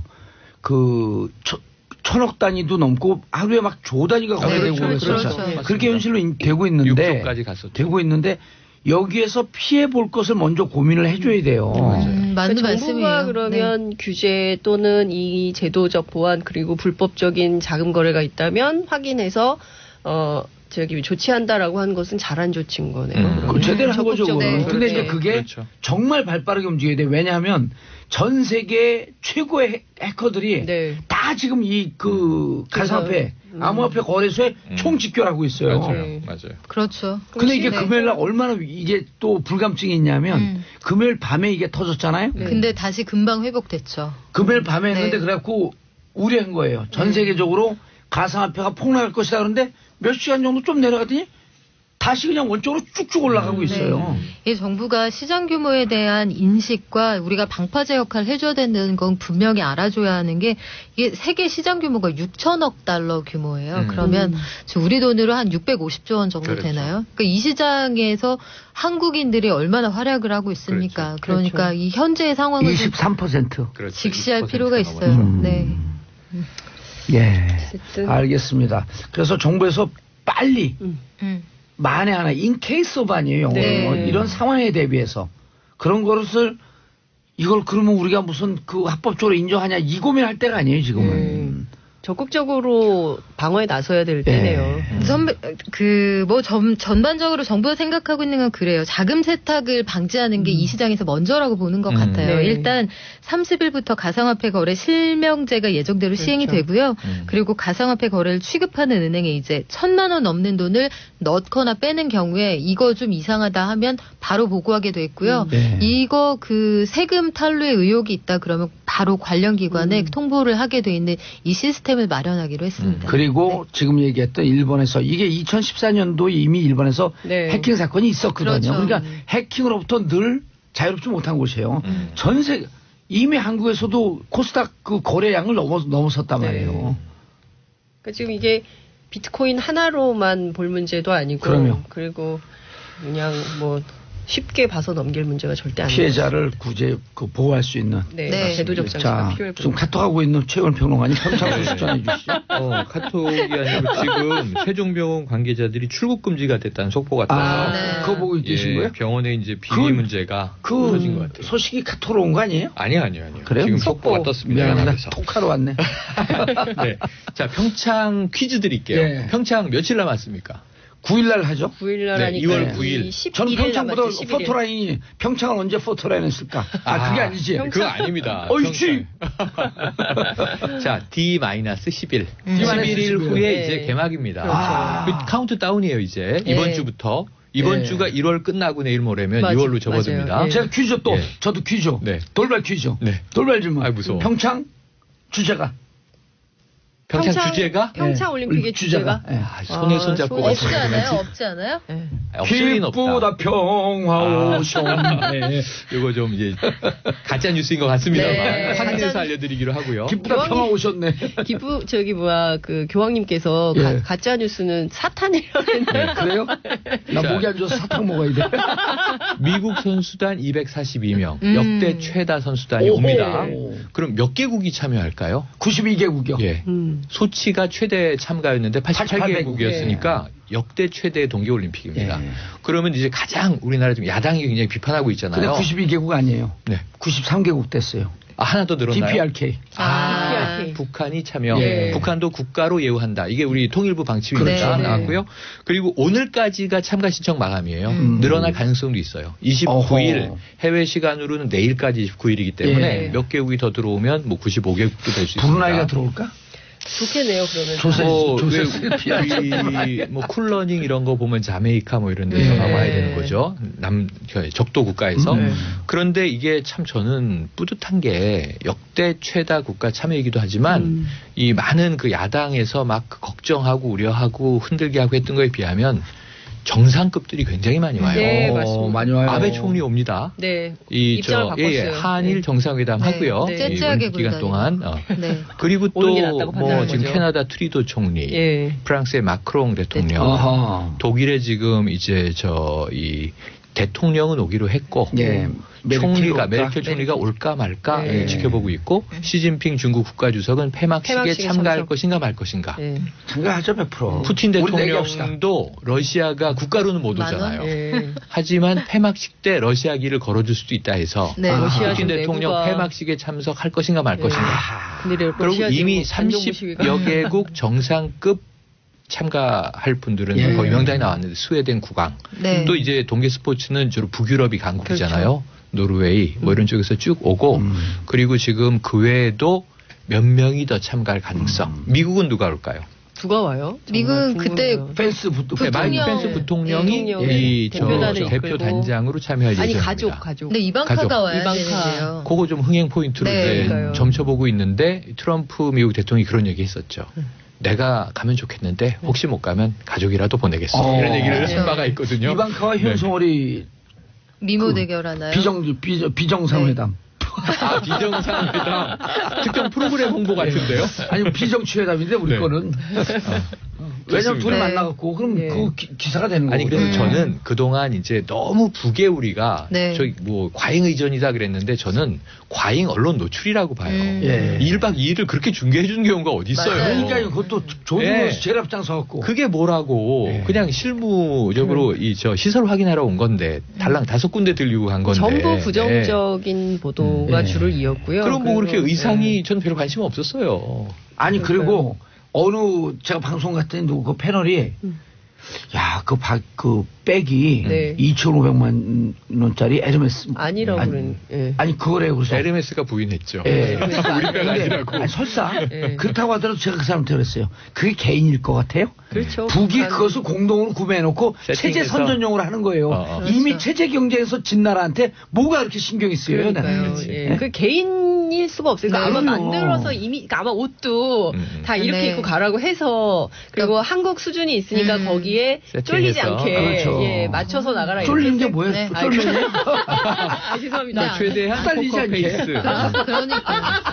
아니 그래서 제가 왜 이런 얘기를 규모 얘기를 드린 거냐면 전 세계가 모이는 축전이에요. 스포츠 동계 스포츠 대제전인데 북도 거기에 이제 1개 참가국입니다. 네. 그 정도로 우리가 보면 되고 그리고 저는 그 말에 같은 민족이니까 그 말에 노회찬 의원님 말이 제일 재밌어요. 네. 아니 평양에 무슨 컴플렉스 있어요? 그러더니 그럼 평양냉면하고 함흥냉면도 다 규제해. 그런데 이제 맞아요. 단일 팀에 대해서 절차적으로 좀 성급하여 2030 세대가 이 공정성에 좀 이제 문재인 대통령의 지지율이 떨어지는데 요소로 작용했다 이런 분석이 오늘 나오고 있어요. 그건 좀 청와대도 겸허히 들여다보겠다 그랬고요. 어쨌든 어제부터 여자 아이스하키 단일 팀은 훈련이 시작됐습니다. 그렇죠. 근데 사진 나온 거 보니까요 너무 훈훈해요. 둘이 얘기하고 그리고 현정아 91년도 리브니 선수하고 감동적이었어요. 네. 반지 얘기 그런 거. 반지 전해줬죠. 근데 그래서 아마 같이 하고 나면 확 달라질 현정 거예요. 감독하고 두 번 만나서 얘기를 나눠봤는데 자, 이 리분희 선수가 내려올 가능성도 점쳐지고 있어서 그러면 만나실 겁니까? 그러니까 꼭 만날 것이다. 반드시 만날 것이다. 이렇게 얘기를 하네요. 어쨌든 기대가 됩니다. 정치쇼를 듣는 건지 개그쇼. 재밌어요. 이거는 오직 진행자 때문에 그런 거잖아요. 그래서 진행자를 그만두라고요? 아니. 열심히 하세요. 계속하세요. 자, 세 분 인사하시고요. 네, 고맙습니다. 저는 광고 듣고 4부 정봉재 정치쇼 4부 순서 들어가겠습니다. 자, 매주 월요일 할 말을 하는 돌직구 정두원 의원 대신 나온 땜빵 이한석 SBS 기자 자리하셨습니다. 네, 전문 땜빵 SBS 이한석입니다. 전문 땜빵이나 모든 문제 전문가지 사실은. 아니, 지금은 제가 오늘 주제와 관련해서 제가 지금 파견 중이기 때문에 실제로 제가 여기에 대해서 할 말이 있어서 나온 거예요. 모든 문제 파견이? 갑자기 법조 파견을 가라는 거 보니 파견 왔거든요. 일주일째. SBS 법조 초에이스거든. 그건 아니고요. 부인도 법조야. 요즘 SBS가 법조 특종 많이 내더라고요. 보니까요. SBS하고 한겨레 서영지. 제가 빠지니까 잘 되는 거죠. 자, 정태근 의원님 자리하셨습니다. 예, 안녕하세요. 예. 자, MB 수사. 종결판? 총 정리. 오늘 한번 해드릴까요? 예. 여기 또 태생적 전문가라고 계시잖아. 내공은 제가 정태근 의원님만큼은 안 되겠지만 일단 검찰 수사 진행 상황에 대해서만 좀 간단하게 제가 오늘 정리를 해드릴게요. 네. 그래서 표피적인 거. 네. 그다음 이제 정태근 의원님 본질적인 거. 그렇죠. 저는 가벼우니까. 가볍다니요. 몸무게도 많이 나가시면서. 부인은 잘 계시죠? 예. 어디 부산에 근무하시나 지금? 그만 좀 하세요. 자, 지금 어떻게 되고 있어요? 원래는 7일쯤 소환할 거다? 그 여러 가지 갑론을박 여러 가지 얘기들이 나왔어요. 근데 사실은 저는 처음부터 올림픽 이후에 소환이 될 거다라고 계속 전망을 해왔었고요. 근데 실제로 이제 이런 겁니다. 그러니까 지금 축구로 말하면 한 골 앞서고 있어요. 그러면 이게 바로 끝낼 수 있습니까? 아니거든요. 서든데스가 아닌 거예요. 전후반 총 합쳐서 90분이라는 정해진 시간 동안은 계속 뛰어야 되는 거죠. 그러니까 말 그대로 이명박 전 대통령을 겨냥한 지금 검찰의 수사라는 게 여러 갈래로 벌려져 있단 말이에요. 이거를 다 담아서 어느 정도 대통령은 여러 번 소환할 수 없으니까 한 번 소환해서 직접 이제 설명을 들어야 되기 때문에 여러 가지 수사의 진도와 진척 사항들을 감안했을 때 지금은 한 전반 30분 정도 야구로 말하면 한 3이닝 3회 말 정도 끝났다라고 보여지는 거예요. 그렇기 때문에 이 수사를 뭔가 있어 보이죠. 이 수사를 어느 정도 마무리하고 또 대통령 소환은 피의자 신문 조서도 딱 100페이지면 딱 100페이지를 정리를 해서 요거를 지검장, 검찰총장까지 결재받는 시스템입니다. 이 결재 과정도 상당히 시간이 오래 걸린단 말이에요. 여러 가지 정리 준비 기간을 감안한다면 결국 올림픽 소환 이유가 가장 안전하다 이렇게 보이는 상황입니다. 자, 지금 중앙지검 다스 문제는 중앙지검에서 하고 있죠. 동부지검하고 중앙지검이랑 같이 하고 있는데 키는 중앙지검이 사실상 쥐고 간다고 봐도 중앙지검에 그러니까 140억. 스위스 은행으로부터 돌려오는 140억. 역시 전문가시라 다르네. 관련해서는 한동훈 3차장이 맡고 있고. 이름도 잘하시고. 예, 27기. 알파고. 그 다음에 이제 그 동부지검에서는 예. 그 비자금 조성한 거 120억. 그러니까 다스 실소유주 의혹을 둘러싼 전방위 수사를 동부지검에서 키를 잡고 하는 거고. 문찬석. 그렇습니다. 사장검사. 그렇습니다. 24기. 에이스. 아니 뭐 법조 기자 다 되셨어요? 내년에 검사장 진급 영순이. 만주기자야 만주기자. 그 말씀하신 대로 이제 140억을 BBK에서 이제 돌려받았다는 거. 그 부분을 이제 서울중앙지검 3차장 산하 첨수 일부에서 이제 포커스를 잡고 하는 건데 아마 혐의를 잡는다. 가벌성이 있다고 본다면 현재 기자들이 판단할 때는 그 140억 원에 대한 처벌 가능성이 가장 높다 이렇게 보여지고요. 예. 직권남용에 의한 명예훼손. 다시 얘기하려면 엄청 시간 많이 기니까 일단은 빨리 특활비부터 먼저 하시죠.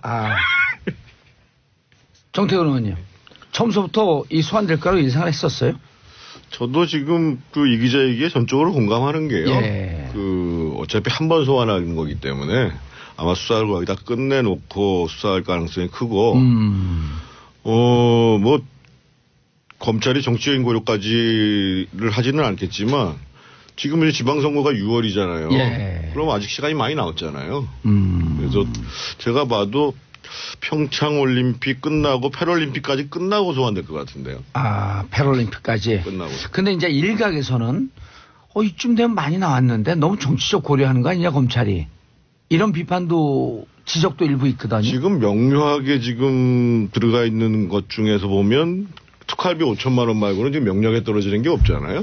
그러니까 아무래도 수사를 충분히 하겠죠. 특활비 5천만 원은 김진모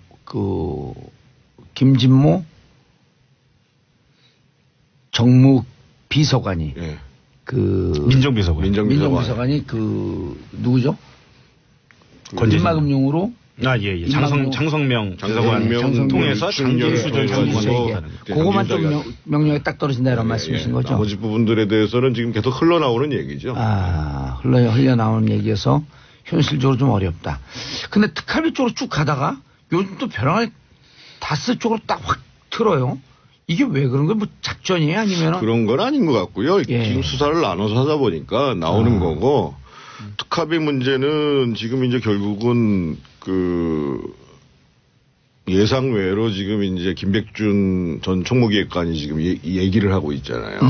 그래서 아마 이 양반 그러니까 사실은 김백준 씨가 굉장히 중요한 문제인 게 다스 140억에 대한 직권 남용 문제도 저는 제가 이전에 한번 말씀드렸잖아요. MB까지 처벌하기가 쉽지 않을 거라고 봤던 게 김백준 씨가 떠안을 가능성이 있다. 총무기획관으로.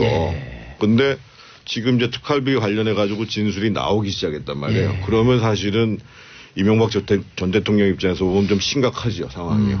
심각하고 또 한 가지는 특활비 관련해서는 무엇보다도 지금 이제 그 김주성 씨라는 분이 계시잖아요. 기조실장 했던 분. 그러니까 문제는 예를 들면 김희중 씨가 진술을 한 거는 김희중 씨는 전달한 거잖아요, 특활비를. 근데 이 사람은 김주성 씨는 자기가 관리를 하는 사람이 갖다 준 거기 때문에 이거는 국고를 손실시킨 거예요. 중범죄에 당한단 말이에요. 근데 이 사람이 이제 술수술을 분단 말이죠. 그러니까 사실은 지금 수사 상황이 좀 심각하다고 봐야죠. 그런데 그 김희중 씨도 이제 건넸단 말이에요. 그 김인호 여사한테 건넸다고 주장하고 있고 김진모도 건넸다고 주장하고 있고 그런데 이제 김진모는 처음에 부인했기 때문에 구속이 됐는데 김백준 씨 구속되는 날 검찰이 김백준 씨가 본인이 쓴 것 같지 않다라고 하는 걸 검찰에서 먼저 얘기를 했단 말이에요. 그건 제가 지난번에 말씀드렸잖아요. 김백준 씨가 그거 쓴 사람이 아니라고 내가 말씀드렸잖아요. 그렇죠. 근데 안 썼으면 그냥 전달자 아니에요. 그럼 난 누구 지시를 받아서 전달했을 뿐이다. 지금 검찰에서 흘러나오는 얘기가 그 특활비에 대해서 지시를 한 거는 MB라고 김백준 씨가 지금 진술을 하고 있다라고 보도가 나오고 오늘 있죠. 보도가 지금 나오고 있는 거예요. 그러니까 그거는 뭐 아마 김백준 씨가 진술을 계속 그렇게 한다 그러면 MB 입장에서 봤을 때도 방어가 잘 안 되겠죠. 이 기자님, 만약에 김백준 씨한테 들어간 게 4억인데 이게 이제 그 박근혜 대통령 케이스하고 좀 틀리잖아요. 박근혜 그렇죠. 거기는 이제 누구죠? 그 정호성 말고 이재만이 안봉근. 예. 둘이 이제 그 특활비 받아서 쓴 거고. 그렇죠. 썼기 때문에 공범이고. 예. 뇌물 수수자가 된 거고. 그렇죠. 그래 10년 이상의 징역이 되고. 그런데 김백주 씨는 내가 쓴 거 아닌데? 그 전달만 했으면 방조범으로 뚝 떨어진다는 거거든요. 그렇죠. 예. 형량 문제 지금 좀 구속 상태이기 때문에 김백준 전 기획관이 굉장히 머릿속이 복잡할 거예요. 그리고 실제로 검찰의 워딩은 국면은 바뀌었다. 그러니까 그동안 모른다, 받지 않았다라고 얘기했었지만 일단 구체적인 언급은 하지 않고 있습니다만 진술에 대한 변곡점이 생겼다라고 얘기를 한단 말이에요. 이건 뭔가 유의미한 변화는 있다라는 거죠. 그러니까 김백준 전 기획관이 결국 이걸 고민하는 게 아니냐. 본인이 말씀하신 대로 뇌물 혐의를 본인이 떠안게 되면 앞으로 연세도 좀 있으신데 형량 언제 구형이 5년 이상은 나올 거란 말이에요. 그렇게 되면 앞으로 5년 동안을 구금 생활을 한다 혼자 뒤집어 쓰고 그럴 만한 실익이 있느냐 그렇게 보기는 어렵다라는 거죠. 그러니까 본인 입장에서는 실질적 진실에 가깝고 그거를 명분 있게 또 얘기할 수 있는 지금 기회가 왔다라는 거예요. 본인이 그냥 뒤집어 쓸 필요 없다라는 거죠. 그래서 검찰이 이 부분을 갖고 뒤집어 쓸 필요 뭐가 있어. 진술해라고 계속 이제 설득을 하고 있는 반말을 거죠. 하진 않았겠죠. 진술하셔야죠. 진술하셔야죠. 진술해 주십시오. 이렇게. 그리고 김백준 총무기관이 잘 아시죠 개인적으로. 잘 알죠. 잘 알고 연세도 많으세요. 40년생이시니까요. 지금 우리 만으로 지금 77 되셨어요. 한 살 위가 아니네요 그럼. MB 한 살 위죠. MB가 42년생. 41년생이니까. 41년생. 야 그럼 나이가 많으시네. 많으세요. 그러니까 지금 78세가 된 거네. 79세. 그렇죠. 오. 지금 감옥 살기 힘드실 텐데요 그럼. 그분이 천성이 참 착하신 분이세요. 모질게 살아오시지를 않으신 분이거든요. 그래서 아마 굉장히 힘들 겁니다 지금. 다 얘기할 거라고 그렇게. 그거는 모르겠습니다. 그거는 모르겠고.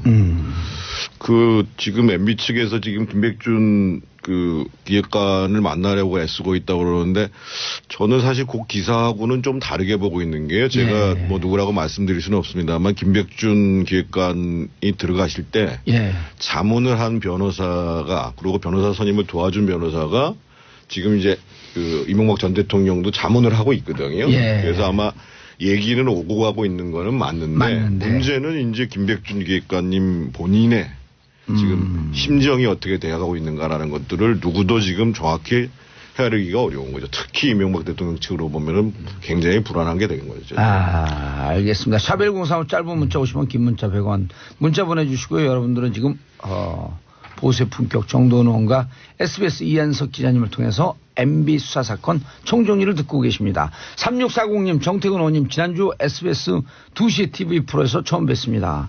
말씀만큼 외모도 멋지시더군요. 두 분 같은 정치인이 많았으면 좋겠습니다. 지난주 양복 입고 온 날이었죠? 오늘도 나갑니다. 오늘도 나가요? 오, 주영진. 이한석 기자님. 적어도 우리가 주영진 그 기자한테 져선 안 되겠죠? 아유, 청취율이 높지 않습니까, 옆으로가? 훨씬 높죠. 자, 접촉을 하고 있다. 그런데 이제 가족들이 들어갈 때 들어가고 나서 가족들은 완전히 돌아서서 왜 그걸 독박을 쓰냐. 그래서 설득을 하고 많이 넘어왔다. 좀 왔다 갔다 하다 이제는 얘기를 다 하는 쪽으로 굳혔다라고 하는 게 지난주 말쯤 나온 얘기거든요. 그렇죠. 그러니까 진술이 바뀐 거는 맞는 것 같아요. 맞는 상황인데 이제 중요한 건 이런 겁니다. 그 이명박 전 대통령 측에서 일단 법률팀이 구성이 됐고 그리고 이게 좀 설명을 좀 간단하게 드리면 박근혜 전 대통령이 특수활동비랑은 좀 구조적으로 다른 게 박근혜 전 대통령은 국정원장한테 오더를 줘서 개인적으로 받은 거예요. 개인적으로 특활비를 받은 겁니다. 그러니까 구조는 되게 간단한 거예요. 근데 이명박 전 대통령 같은 경우에는 서울시 라인들 김백준, 김희중 전 실장을 통한 서울시 라인들 그리고 심지어 민정수석실도 쿠션을 통해서 받았단 말이에요. 다시 말하면 이명박 정부 당시 청와대가 국정원의 특수활동비를 구조적으로 청와대 자체가 나서서 규칙적으로 주기적으로 상납을 받았다는 구조적인 문제입니다. 그러니까 이런 문제이기 때문에 혐의 하나하나가 다 이명박 전 대통령을 겨냥할 수 있는 문제다. 그렇기 때문에 이 전 대통령 입장에서는 특히 이상득 전 의원 돈 받은 것도 특활비 받은 의혹까지도 이명박 전 대통령을 바라보고 겨냥할 수 있는 혐의들이기 때문에 본인 입장에서는 구체적으로 어떤 진술이 바뀌었는지 실제로 진술을 했는지 이런 것들을 일일이 두들겨 보는 게 대단히 중요한 문제일 수밖에 없는 그럼 거죠. 김백준 측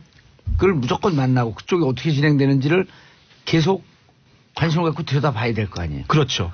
그래서 계속 만나보고 싶어하는 건데, 근데 문제는 이게 있는 거예요. 어차피 키는 검찰이 쥐고 있는 거예요. 근데 사실 저희가 현장에서 취재하는 취재기자 입장에서는 김백준 전 기획관이나 김희준 전 실장이 받은 특수활동비는 빙산의 일각이다. 이건 수사의 본류가 아니더라는 겁니다. 그러니까 이명박 전 대통령 측에서 오히려 한 발 더 늦게 가고 있는 거다. 그러니까 이 싸움은 결국 검찰이 유리할 수밖에 없다. 액수가 더 커진다?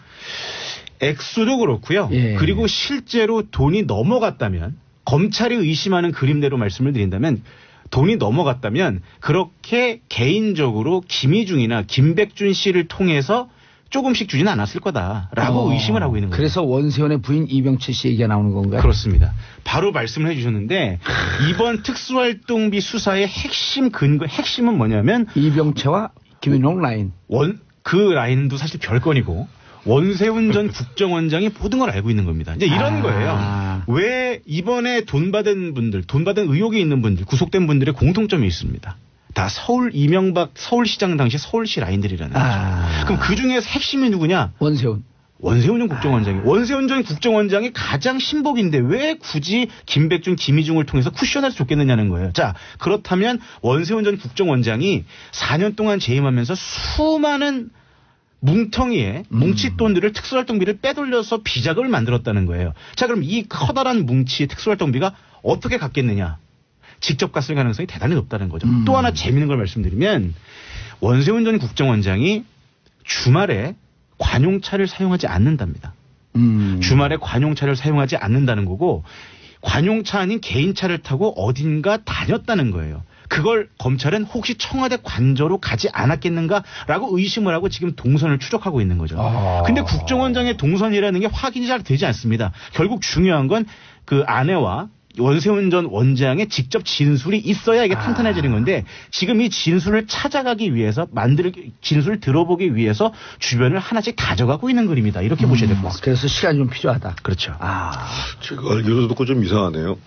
사실은 국정원장은 경험 문제가 있어가지고 휴일이라도 사실은 그 관용차를 써야지 맞는 거거든요. 근데 그건 참 그렇고, 아까 서울시 인맥이라고 말씀드렸는데요. 그 서울시 인맥을 포함해서, 그러니까 저희가 이제 정도원 의원하고 계속 했던 얘기, 권력의 사유화 얘기를 했잖아요. 그래서 이제 청와대를 정점으로 해서 국정원, 검찰, 국세청, 공직윤리지원관실 이렇게 이제 이 네트워크를 만들어 놓고 사실은 권력을 운영했는데, 거기에 이제 핵심적인 인맥 중에 이제 상당 부분이 이제 서울시 인맥이라는 거고, 서울시 아닌 사람도 있는 거고, 그렇죠. 이런 거고, 그래서 아까 이제 구조화 문제라는 게 이제 거기서 비롯되는 문제죠.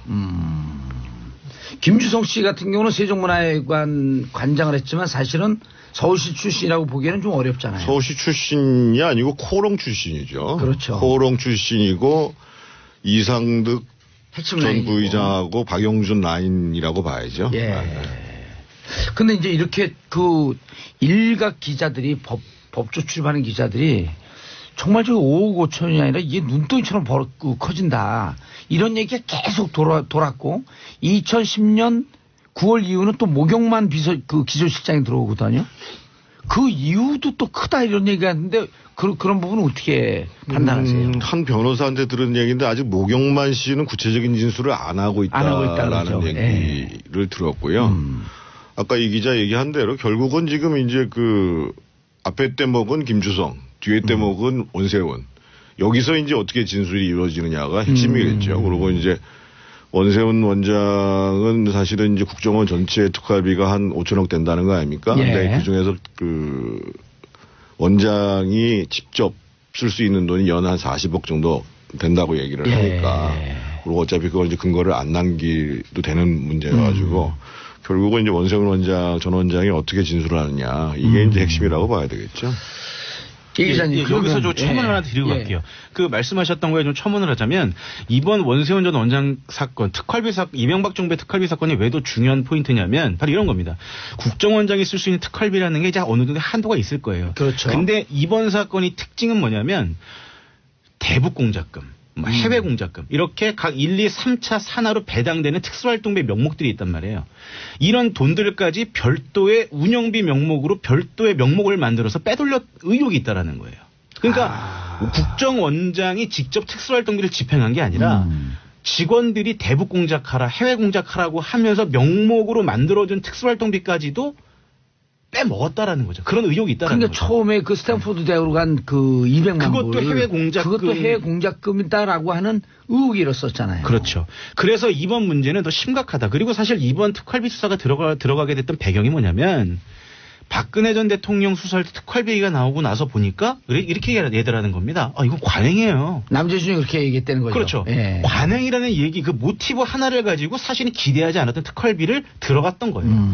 그러고 보니까 이야, 원세훈 국정원은 엄청나더라. 이렇게 돼서 수사가 이렇게 확전이 됐던 거죠. 예. 그러니까 이 수사는 잘 보셔야 됩니다. 그러니까 다스 수사는 이명박 전 대통령에 대한 정치적, 도덕적 타격을 주는 수사라면 예. 실질적으로 법적인 책임을 물을 수 있는 수사라면 결국 특수활동비가 경부선이다. 이렇게 보셔야 됩니다. 이건 이제 그 국고 손실, 네. 뇌물, 그렇죠. 공여, 뇌물 수뢰 이렇게 되면 구형량으로 따지면 어마어마할 겁니다. 다스 수사도 들여다봐야 되잖아요, 정태근 의원님. 지금 다스 수사도 그 문제인 거죠. 예를 들면 김백준 원장이 이제 지금 가장 핵심되는 게 지금 140억에 대해서 MB로 겨냥할 수 있는 부분들은 이렇게 직권 남용을 해가지고 회수한 거냐 아니면 회수한 거냐. 근데 이거를 방어해 줄 수 있는 방어선이라는 게 김백준 전 총무기획관이었는데 총무기획관이 내가 그거를 떠안을 이유가 없다라고 판단하면은 그게 갈 수 있는 데는 뻔하죠. 이게 심각해지는 거죠, 상황이. MB 쪽 지금 대응은 어떻게 하고 있을까요? 대응이 뭐가 있어요? 지난번에 정도는 얘기했잖아요. 무슨 뭐 서로 총이 있다고 해도 저쪽에서 검찰에서 지금 미사일 쏘고 있는데 지금 대응이 되냐고요. 그리고 제가 지난번에도 말씀드렸지만 지금 참모들이 잘 몰라요, 이 내용을요. 그때 7명 경품 쓴 사람들이 잘 몰라요. 그러니까 그냥 굉장히 이상한 방어만 하잖아요. 전 정돈 의원님이 얘기한 것 중에 제일 설득력이 있는 게 그 다스 문제에 대해서 8조 포기를 하든지 봉변을 당하든지 둘 중에 하나 선택을 해야 되는 거 아니냐. 그러니까 만약에 그날 성명을 발표했다고 하면 만약에 이제 다스가 당신의 것이 아니다라고 계속 주장하실 거면 아들을 비롯해서 내 관련 모든 사람들을 회사에서 퇴직시키겠다. 그리고 아들이 소유하고 있는 계열사도 매각하겠다. 그리고 이전에 이제 노무현 대통령이 했던 것처럼 국민들에게 정말 죄송하고 그리고 나한테 정말 책임을 묻기 위해서 나는 언제든지 소환에 응하겠다. 이렇게 얘기했어야지 맞다는 거죠. 그때 너무 그냥 형식적으로만 했다. 했죠.